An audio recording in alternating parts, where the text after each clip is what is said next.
into history. ASMR.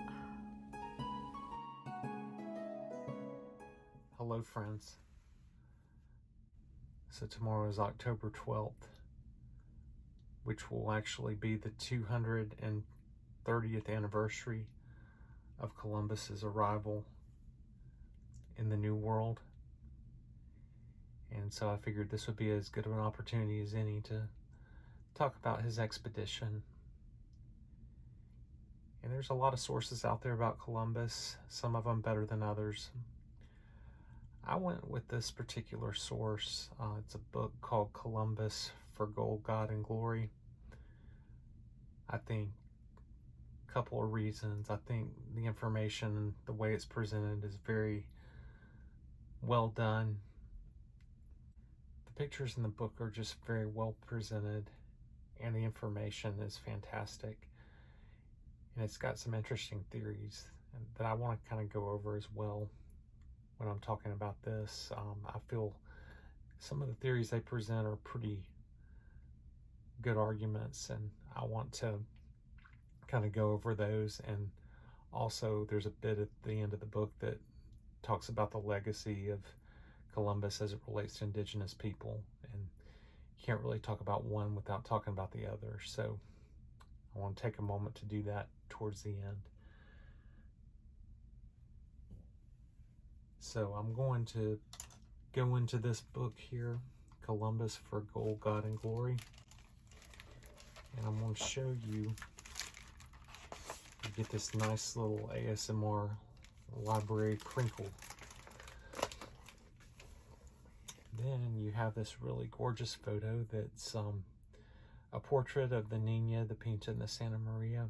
And you see disembarking boats that are taking them to land on the Bahamas for the first time. It's just a really, really beautiful picture, portrait. It's one of many just really amazing pieces of artwork and amazing photographs as well that we're going to see in this book. So I wanted to start with this one because I just love it. So now I want to get into some of the early life of Columbus. And we start in a place. So we start with a place that's the early part of Columbus's life. That of Genoa, Italy. And this is a bit darker of a portrait, so you may not be able to see some of the detail in it, but I want to just point out some things here. And you see the ships, and you see the harbor. So Genoa, it's important to note about Genoa because it was one of the most prosperous republics on the Italian peninsula. And many of the prosperous aspects of Genoa had been established by trade. In the formative years of Columbus learning to sail, he did so in the Mediterranean where the ships could hug the coastline.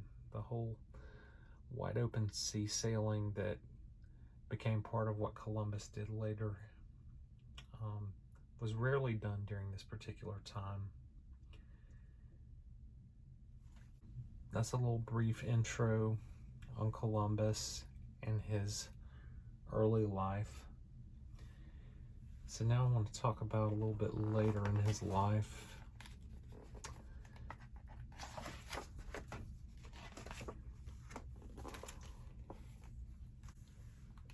And this is the part of his life where he relocates to Lisbon, Portugal. And so you might be asking, why Lisbon? Why did he relocate to Lisbon? Well, there was a few reasons. First of all, Lisbon was essentially the capital of explorations in Africa and the Atlantic, and it was due to the proximity of those places to Lisbon. It was really easy to sail from there to some of those other places.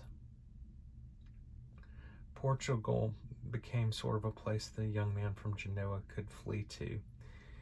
And many young men did at the time, because Genoa was going through some upheaval. And the reason this was happening, the Ottoman Turks captured Constantinople, causing both political and financial trouble. And Constantinople at that time was the main source of trade for the entire known world. So during this time, Columbus went on a voyage as a seaman. And I'm going to point this out on this little map here. Hopefully you can see, but you've got Lisbon, and you can kind of see some of the places where he went. He actually went to Southampton, up to England, and then over to Ireland. And there's another area which is kind of interesting where he went as well. And this is somewhat disputed, but it is believed that he could have possibly have gone up to Iceland. And one reason why I think that that's particularly interesting, I'm going to show you this other page here, because this is a picture of a farmhouse in the area of Iceland where it is believed that Columbus went. The reason why this is interesting is it's led to some potential thoughts that perhaps Columbus had learned of land to the west from Icelandic sources. And there was a huge Viking influence there at the time. So hundreds of years earlier, the Vikings, of course, had gone to Newfoundland, established the Vinland colony. So it could have very well been that Columbus had heard some of these stories during the time, which could have potentially have inspired him. All this is conjecture, though, at this time. So after this, Columbus had been on some different Portuguese voyages to Africa. And this is a little bit interesting of a map here, because the map that was drawn at this particular time, because you can clearly see here, you got Spain, you can see France, and a little bit of England at the top. But typically, a lot of voyages were done from Portugal down this African coast here. And then there were some sailing that was done around these different islands, like the Canaries and the Azores. So Columbus really kind of cut his teeth on learning navigation and profiting from trade by living in Portugal and getting to go on some of these little expeditions down the African coast. But something happened that was a little unique, that likely put Columbus's life at a crossroads. Of course, all we know is he started just feverishly trying to get financing for voyages. And one of the reasons why some people think that he had sort of this crisis in his life where he decided he wanted to find purpose through exploration. One of the things that happened was Columbus lost his wife and was left a widower. Some believe that this was a contributing factor, as just perhaps a way that Columbus could have been looking for purpose in his life. But there's one more reason, and this story will likely never be confirmed. But while he was living in Portugal, Columbus was in this area of Portugal called Porto Santo. And he was living there at the time, which is a little island off the coast of Portugal. While he was in Porto Santo, Columbus had this interaction, it is believed, with a sailor who possibly had already been in the Caribbean. And the story goes this sailor returned with information that he shared with Columbus on how he navigated there. So this sailor apparently had been down here in Africa, somewhere along the coast of Africa, and trying to get back up to Portugal, and then he got blown off course. So the sailor eventually returned to Portugal and ended up in Porto Santo. But the sailor was in very poor shape and close to death. So the sailor is on his deathbed, and he's telling Columbus these stories of how he traded different little trinkets for gold. And the sailor apparently had this book that had some charts of his navigation, and also this was a really good map as well. So when this guy died, Columbus took possession of this book and this map. And there are historians who believe that this is a really good explanation, because it always seemed as if Columbus had a bit of inside information. Whatever his reason, whether it's the death of his wife or it's his encounter with this sailor, Columbus had to secure backing for his voyages. So why is it that Columbus had to get backing from a crown? And I'm going to show you, this is a picture of King John II of Portugal, and he was the first one that Columbus tried to get backing from. Well, there was a good reason for that. Columbus had every intention of controlling and exploiting trade and colonization of any new lands that he found. This would ensure him the greatest profit. But he was fighting a very uphill battle in doing so. Most of his support for his idea was calculating, based on some very fuzzy math, that Japan was only 2,400 miles from the Canary Islands. Of course, the actual distance is about 5 times that. But King John, for his part, was very intrigued by Columbus's idea. So without even telling Columbus that he was doing so, King John decided he would send a couple of ships out west over the Atlantic. These ships sailed for 3 days and then turned back and essentially reported to John that they didn't find anything. So it made it very easy for John to just reject Columbus. But the Portuguese by this time were already navigating around the tip of Africa, so it made it even easier for John to reject Columbus. Columbus was a very unknown commodity. He didn't really know what he had with Columbus. So then Columbus decided next he would consider trying to get backing from England. But England at the time, they were fighting the War of the Roses and were in no position to help. So Spain was going to be his next step. So what we're looking at here, this is the palace where Queen Isabella and King Ferdinand received Columbus. And so Columbus started making his case for support from the Spanish monarchy. This wasn't actually a successful venture at this time, as the Spanish monarchy were rather antiquated in their views of geography. In spite of many scientific proofs made by Renaissance and also prior thinkers like Ptolemy, they just had a hard time latching on to the idea of sailing west to get to an eastern destination. But interestingly enough, Queen Isabella seemed charmed by Columbus so much that she insisted that he be paid a stipend. But he still couldn't really get the full backing.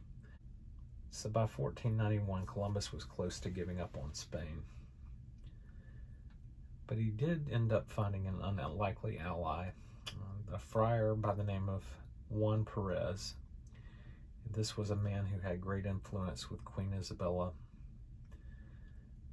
So no one really knows for sure what Columbus said to Perez to get Perez to back him, but there's a few, I guess, suppositions that some people might make, and one of them is that perhaps if this story that I mentioned earlier about the sailor had been true, it could have been that maybe Columbus gave Perez that inside information. Whatever the case, Columbus had another audience with the king and queen to explain himself again. This time, though, Columbus approached the idea by talking of lands that Spain could control and gold that could be seized. He asked that he be made an admiral, viceroy, and governor of any lands that were found.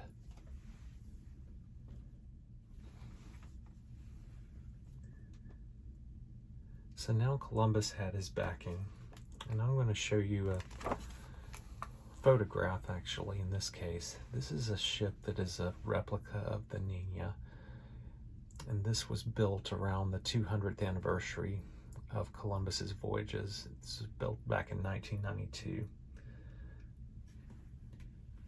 And I'm going to show you another picture here, and this is the inside of a caravel and what it looks like. And you can see it's a little bit smaller than you might have imagined that a ship that was going on a transatlantic journey might look like, but this was a very functional ship, caravel.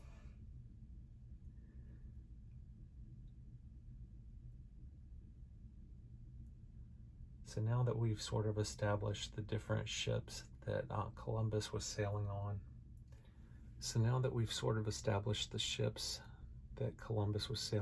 I'm going to get into the actual journey that Columbus went on.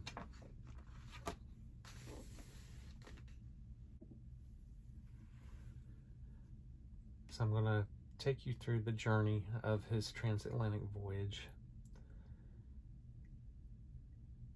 So keep in mind that the first part that I'm going to go through is the actual log and where it said Columbus went. And later we're going to get into some different theories about the actual voyage that he might have been on. So he started up here in Spain, went down to the Canary Islands. And then at the Canary Islands, his ship was refitted and he picked up additional supplies. According to Columbus's diary, Columbus departed off San Sebastian from the Canary Islands on September 6th, 1492. And according to Columbus's diary, he gave the order to sail west into the horizon. So essentially, he said that he just followed the sun into the horizon, straight west of the Canary Islands. On Tuesday, September 11th, which was about right here, a lookout indicated that they saw a ship. But it turned out that it was just wreckage that was floating in a clockwise current. On September 16th, which would have been right about here, Columbus reports seeing floating weed. So it's agreed upon that this floating weed is part of the Atlantic that's called the Sargasso Sea. I'm going to sort of circle that area there. And it's called that because of the sargassum that's there, which is kind of like a seaweed. This is typically an area that would make sailors that are going through it for the first time rather uneasy because of the fear that the ships would get stuck in the seaweed. But that really didn't happen because ships typically would just kind of plow through it. It was very loose and easy to get through. But one good thing about the sargassum that they saw, it did give the sailors some hope. They thought that it meant that they would be seeing land soon. So everyone was in pretty good spirits up to this point. However, on September 23rd, which would be about here, according to Columbus's log, the crew of the Santa Maria began to be concerned. One of the ship pilots had begun to question the length that they had sailed. So this came into question because the crew of the Santa Maria had only contracted to sail 750 leagues. But by the pilot's reckoning, they were near the 750 contracted leagues already. As far as they knew, they had sailed farther west than anyone ever before them, so they thought they should turn around. There were grumblings and even rumors of threats for Columbus to be thrown over. The crews of the ships were assembled and told that this was a voyage of discovery and not a trading trip, and they would be hung if anyone caused any trouble. But Columbus and the pilots agreed to sail for 8 more days. So the next day, on September 25th, the men reported a sight of land. This excited all the sailors. Columbus ordered the sails to be reduced as the sun went down and to prepare to head to the islands. Of course, you see a problem here. There's no land anywhere near this point. And sure enough, as the sun rose the next day, the island had disappeared, and it was dismissed as a mirage. So they continued on west, and by October 1st, there were reports of big flights of birds overhead. This is a little strange based on the supposed location of the ship right here, because they're not really near any land. And then by October 3rd, the 8 days that they had agreed upon with his pilots were up. And once again, Columbus was able to convince his men to stay. So by October 7th, supposedly this was where they were at. The Nina signaled that land was in sight, but once again it disappeared again. And it was assumed again to be a mirage. So it is possible that at this point they might have seen little tiny island groups, but they never saw anything of any significance. So that night, the currents swept the ship toward the open seas. The men thought they were sailing far to the west. Again, they kept seeing more tropical birds, but still the sight of land was fleeting. The men at this point were in a mutinous state. So I'm going to get into some details that were recounted from a book called The Voyages of Columbus by Vicente Yanez. And this is a first-hand account of the mutiny that was going on. The men on board said in a shameless and public way that they had been betrayed and were lost, and that the king and queen had used them badly and cruelly by trusting a foreigner who didn't know what he was doing. All 3 ship captains and many sailors were ready to head back to Spain and had spoke between themselves about throwing Columbus into the sea. So at this point, Columbus realized he was in trouble, and he made one last plea and bargained for his life. He said if in 3 days they didn't find land, they could kill him. The captains agreed. At this point, their biggest concern was there wasn't enough food and water to get them back to Spain.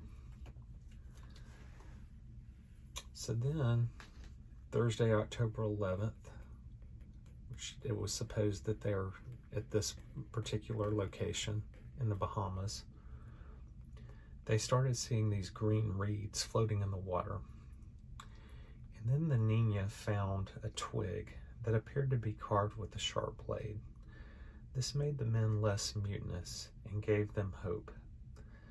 Columbus decided he would sail all through the night into the darkness. at 2 a.m. on Friday, October 12th, the Pintas sighted land.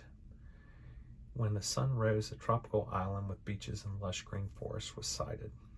They could see natives with skin painted black, white, and red that had appeared on the beach. So I'm going to stop there, and we'll get into what happened on the beach in just a moment. But I want to backtrack a little bit, because as interesting as that story was, there's some obvious things that the author of this particular book that I read had pointed out, and I think they're worth mentioning. So it's important to know that based on all of what Columbus said in his diary and where he was, he likely was not this far north as he claims he was. But there likely is a very good reason for that, and for Columbus perhaps bending the truth on exactly the route he took. So first, let me get into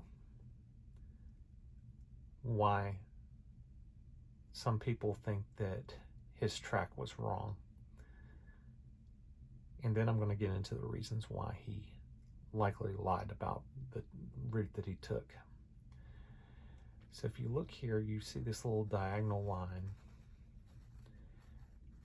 So there was an agreed upon area that Spain could sail in. And then there's an agreed upon area south of there that Portugal could sail in. And if it had been thought that Spain had likely encroached on the Portuguese waters, it would have been considered either an act of war, or it could have meant death for Columbus at the hands of the Portuguese. So let me kind of go through and explain what went on here, likely. So I mentioned how just a few days in, supposedly due west of the Canary Islands, they saw birds. That doesn't necessarily make a whole lot of sense. Typically, they wouldn't see birds flying out in this area. So it's likely believed that perhaps Columbus was sailed southwest into Portuguese waters, and that's where he saw these birds. So likely he was covering his tracks a little bit with this log. So then they mentioned how it seemed, when they talked about the way the currents were, based on the way the currents were moving and the way he logged everything, the likely location where he hit those currents was down here. So it really doesn't matter, though. You mentioned the seaweed. If they were up here where Columbus said they were down here, they would have still seen the seaweed, because it's a huge area of sea. So likely that doesn't really have anything to do with anything. But the other interesting thing is, if you plotted where Columbus would have been, where supposedly they saw land, they would have likely have been over here. So it is thought that maybe land was sighted down here, but they didn't do anything about it because the next morning it had disappeared. So perhaps the current pushed them up this way, away from these islands. And it's believed that perhaps they had sighted Martinique down here when they had crossed over. So this current had pushed them up here, and they didn't see anything for days. And it seemed like they weren't even moving, really, based on Columbus's logs. So I want to mention that because, as I said earlier, it's very likely that Columbus had to sort of cover up the fact that he was sailing in Portuguese waters. So I thought this was an interesting footnote and an argument that this particular book brings out. I really liked their reasoning and how they laid out the reasons why Columbus likely lied about the route that he took.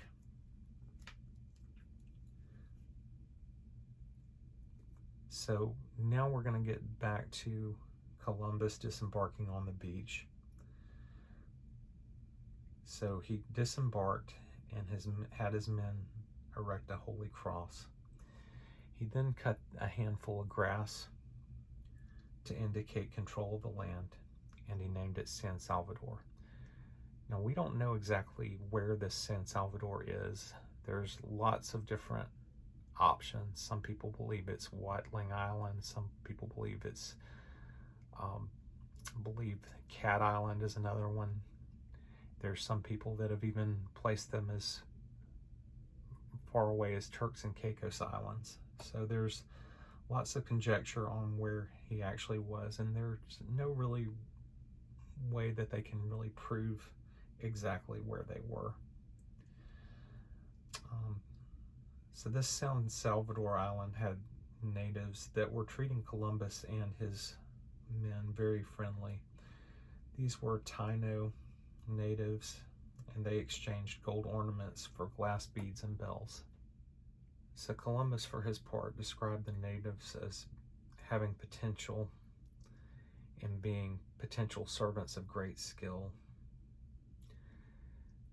So while he was intrigued by these natives, he was more interested and desperate to locate where the gold from the natives came from. So the natives pointed towards Hispaniola, and Columbus started sailing in that direction. Also located Cuba when he was sailing around towards Hispaniola, and he thought that Cuba was part of the continent, and later found out this wasn't the case, that this was an island. So he continued east towards Hispaniola. And things kind of took a dark turn for Columbus at this point, because it was on Hispaniola that the Santa Maria ran up on a reef. Since this was his flagship, this was a setback for Columbus, but it also presented an even bigger problem, as the other two ships weren't big enough to carry all of the men. So Columbus had a fort built so that some of the men can stay behind while Columbus sailed to Spain. So Columbus sailed back to Spain, and by March of 1493, they arrived there to much fanfare. Columbus had some Taino natives that he had brought back, along with live parrots, iguana skin, dyes and timbers, as well as some gold. You would have to say that this point where Columbus returned as the triumphant hero had to be the highlight of his life. It certainly didn't get any better for him. So from there, Columbus's life actually went pretty downhill. In 1493, the Spanish crown agreed to a second voyage. A new treaty that the Pope had approved gave Spain the western part of the Atlantic and Portugal the eastern part. The second voyage brought him on a more southerly track, and he landed initially in Martinique this time, and then made his way back up to Hispaniola. There he found a complete disaster. All 39 men that he had left behind were dead. The natives apparently had decided they were done with all the rape and forced labor that the Spaniards had put them through. There were bodies lined up on the beach with eyes gouged out. This led to some retaliations against the natives. About 1,500 Taino natives were rounded up and sent to Spain as slaves. About a third of the original population of Hispaniola was dead within 2 years and would be completely wiped out in a few more years. As a governor, Columbus had many failings. He was increasingly less popular at the Spanish court, and some called him the Admiral of Mosquitoes.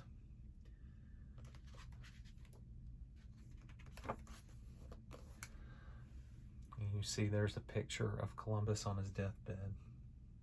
By 1506, Columbus died from gout and other health issues, but he was said to be beset with grief as well.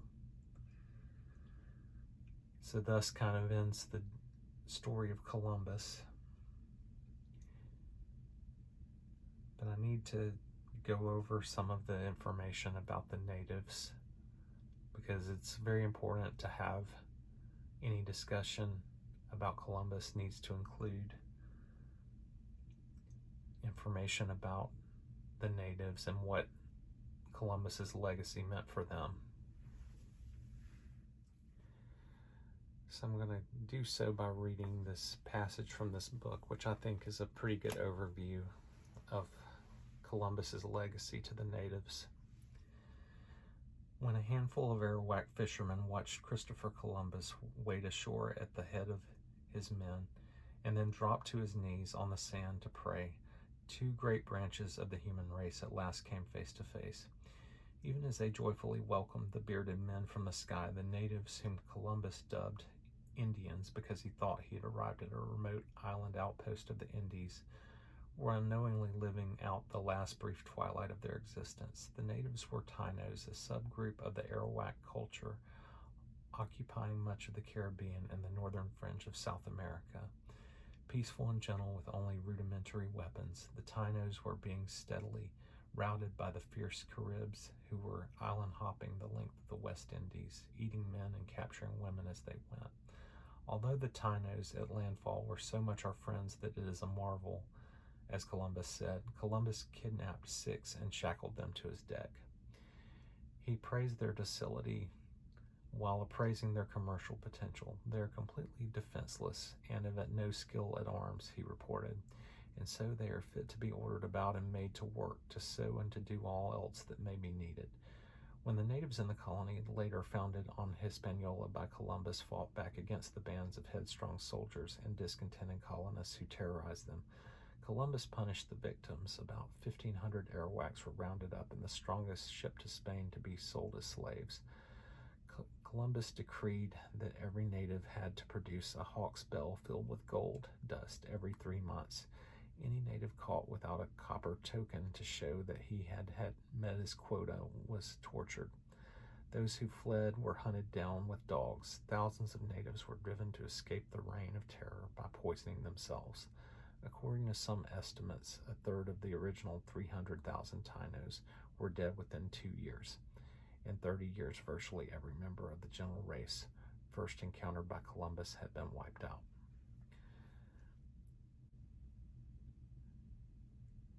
So I felt it important to go over that piece of information from the book because I thought it did an excellent job summarizing what Columbus meant to the death of this race of people. And of course, many other races of people had a ripple effect based on Columbus as well.